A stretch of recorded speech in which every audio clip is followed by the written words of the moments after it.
Hey everyone, welcome to our first virtual mini session to kind of kick these videos off. By now you should have read my little announcement that went out the other day, or just yesterday I think, and what I want us to do now is just kind of set the tone for the way this class is going to work, giving these oddball times that we're in right now. So right now I just kind of want to lay a couple things out there so things are clear, and then you'll see things will start flowing with videos that I do for us that'll continue through the rest of the term.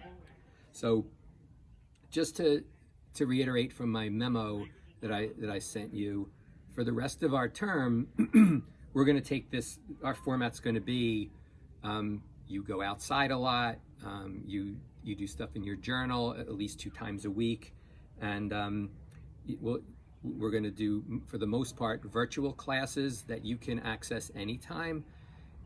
With 14 or 15 people in our class, doing a Zoom session, if I think it'll help us all, then we'll do that.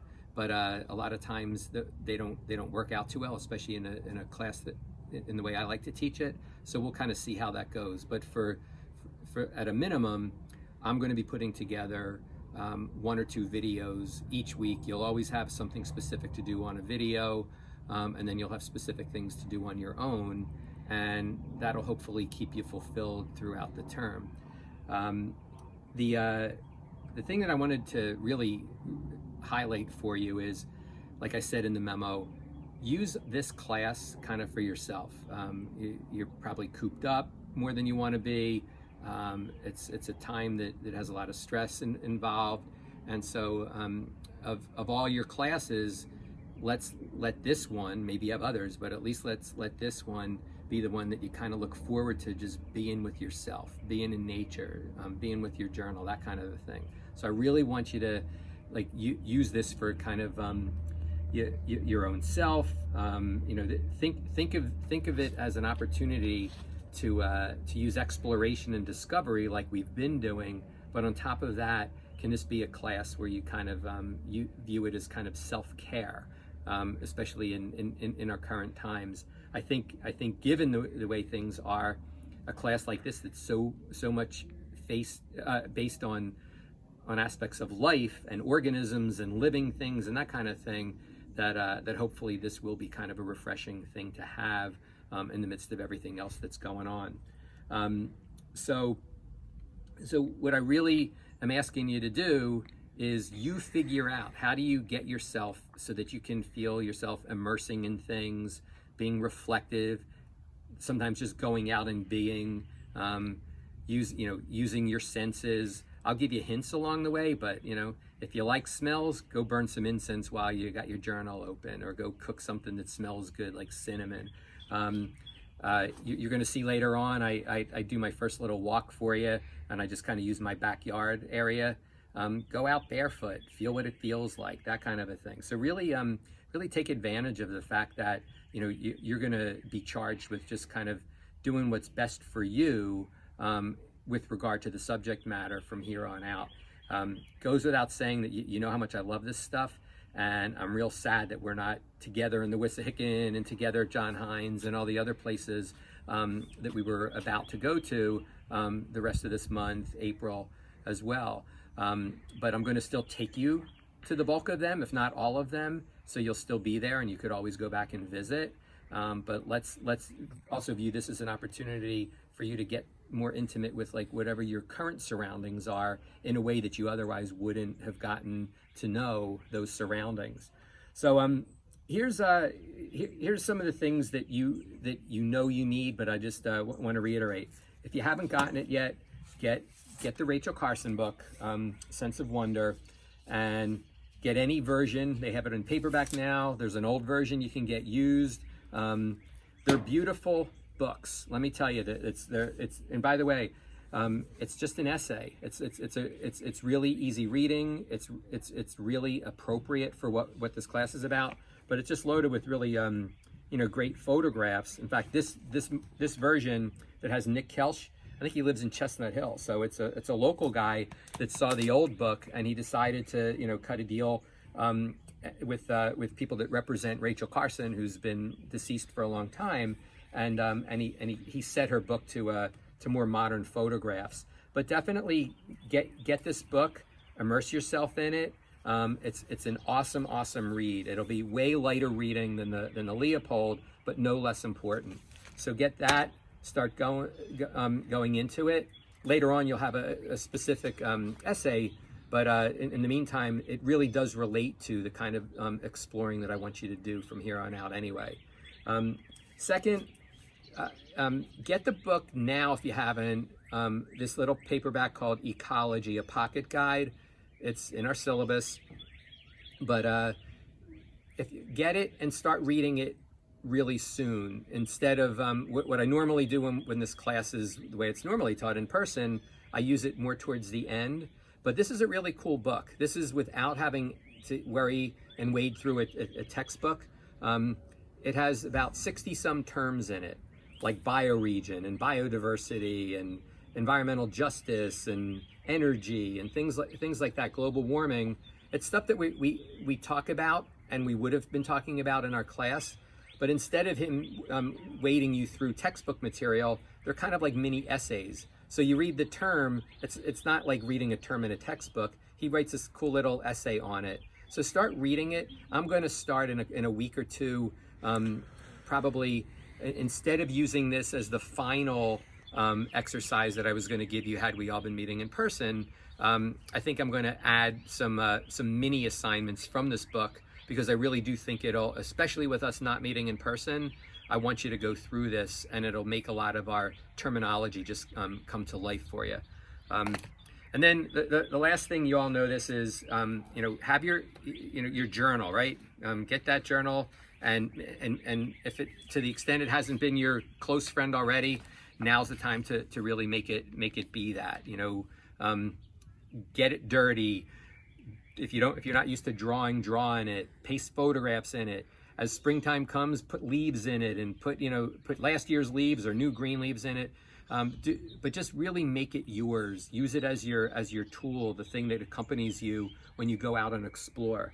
So they're the for the rest of the term.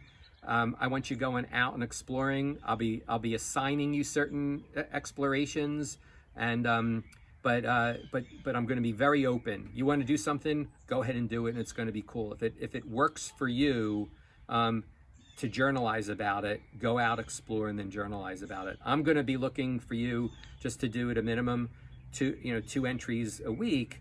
I told you in the memo, don't worry about your grades. Keep up with your 2 entries a week and do the stuff that I ask you, the Rachel Carson exercise. You're not going to have to worry. I don't want any stress whatsoever on grades. I want your focus in this class on you and really getting a lot out of this material. So they're the books. The other thing I'm going to introduce further on a separate video, but I'm going to tell you this right now. It's worth repeating.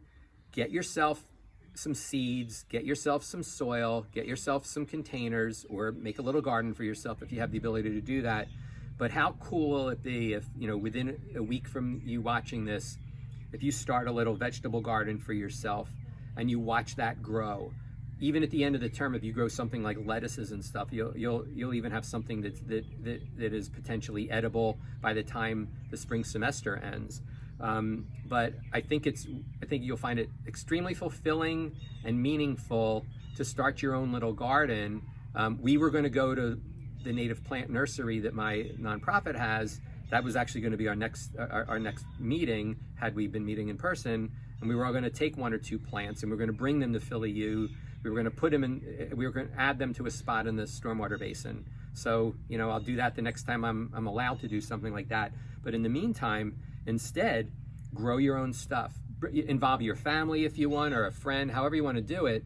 But start thinking about what do you want to grow. You're going to see that I have strawberries on my patio. The leaves never turn brown. You grow strawberries and you'll never have to plant them again. But you pick what you want and set it up And again, it could be on a doorstep, on a windowsill. It doesn't have to be an in-ground garden. But I want you to actually, get a garden ready within the next week, and then tend to it over time. So again, I'll kick it off with a video, but know that that's going to be another mainstay that I want you to do, and I think you'll be psyched that you do that. Now, lastly, I just wanted to say two different things in two different formats on the state of the world right now. And you got this thing called the coronavirus going around. Here's a quick word based on the ecology aspects of it. If you remember, we talked about what is an ecosystem, and in class I told you that an ecosystem could be something that could be really small. We could call our classroom an ecosystem, and it could be really big, like the whole planet, and it could be anything in between. Well, the virus, which is now being called a pandemic, is an example of how a virus works within the global ecosystem. And so pandemic, P-A-N is a prefix, and it basically means, it's Greek, I think, and it means all. So basically, like, this is a virus that's basically made it all over the planet. It's in essentially all the continents, and it started in one spot in China, but it's managed to travel all across the globe. And so that's an example of how something can really impact the planet from an ecosystem standpoint, but a global ecosystem standpoint. And here, if you see what's going on, why are we home right now? Well, we're trying to actually break the global ecosystem into smaller ecosystems is really what's going on, if you look at it that way. New York City right now might become the hotbed of the virus in the United States. So what does New York City want to do? It wants to keep you out of there, wants to keep its citizens in place, tell them not to go out. So it can just try to create almost a wall around New York and have there just be the New York City ecosystem of the virus. And then if they can get people to kind of stay put long enough, and the virus stops having new bodies to inhabit and give the virus to, that's how the virus can become less of an issue. And so that's what you really see going on right now. And there's a lot of talk right now. You have a president saying that he wants everyone to go back to work in a couple of weeks. Well, what's that going to do from a national ecosystem standpoint? Right now, you have Pennsylvania trying to limit things in Pennsylvania, and Indiana trying to do the same thing there. We're trying to take this global ecosystem now that has a virus that kind of has made its way through and it continues to grow. It's really an ecosystem approach when you think about it that way. So just like applying our class being about ecosystems, not a real pretty illustration, but it's a real one, and here you have an example of one of the challenges of us having a global ecosystem, and then what do you do about it? The last thing I want to do in regard to the virus is I want to read you something, and this relates back to what that this virus is something that has some downsides to it, but there's also maybe some silver linings that can come from the fact that and my dog's joining me right now. I tried to get her to come out with me when I led the walk around my yard, and she wouldn't do that, but here she is. But in the paper there was this really cool article, and it's written by two people that are one is this Eugenia South. She's an assistant professor of emergency medicine at the Perelman School of Medicine at Penn.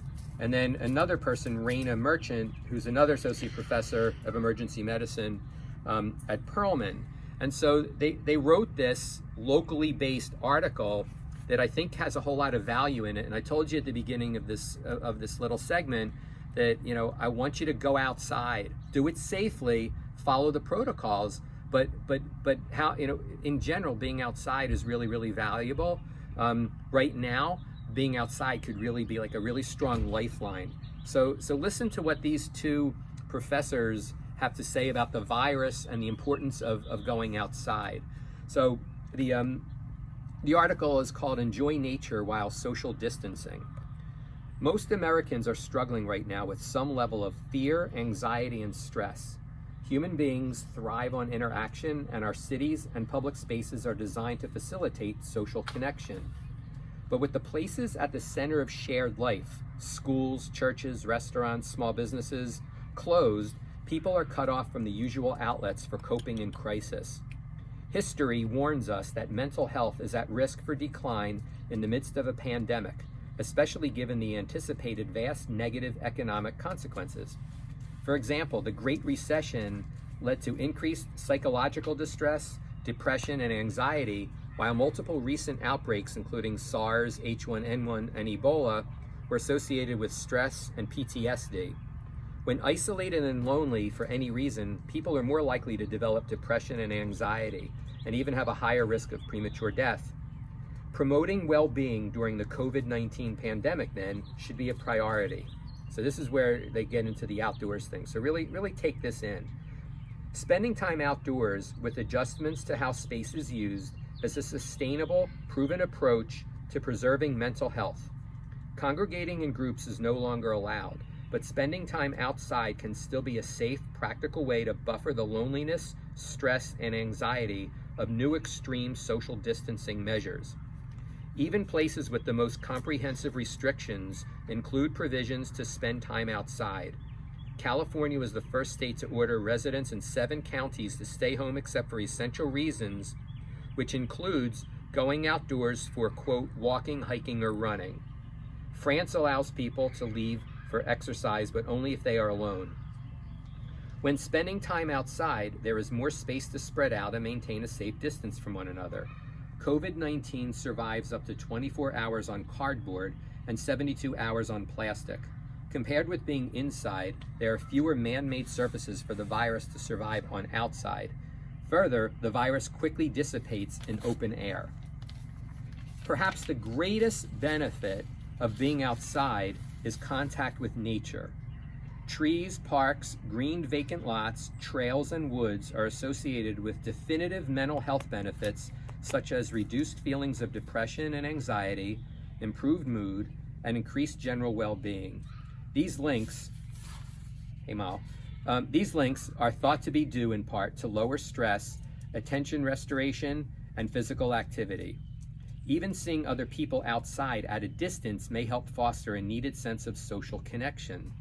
Enjoying nature may entail walking around a neighborhood gazing at the trees, sitting in a backyard, gardening, or visiting parks. Most national parks remain open, while many state parks have closed to protect employee health. In Philadelphia, public parks and playgrounds are open. While nature is everywhere, it is not evenly distributed, with lower resource neighborhoods often having less tree cover and fewer well-maintained parks. COVID-19 has highlighted many long-standing social and economic inequities, and nature is no exception. In order to safely leverage public outdoor space and nature during COVID-19, social distancing must be maintained. First, if people are sick with fever, cough, or difficulty breathing, or if they are under quarantine for any reason, they should not go outside and should follow CDC guidelines regarding staying indoors.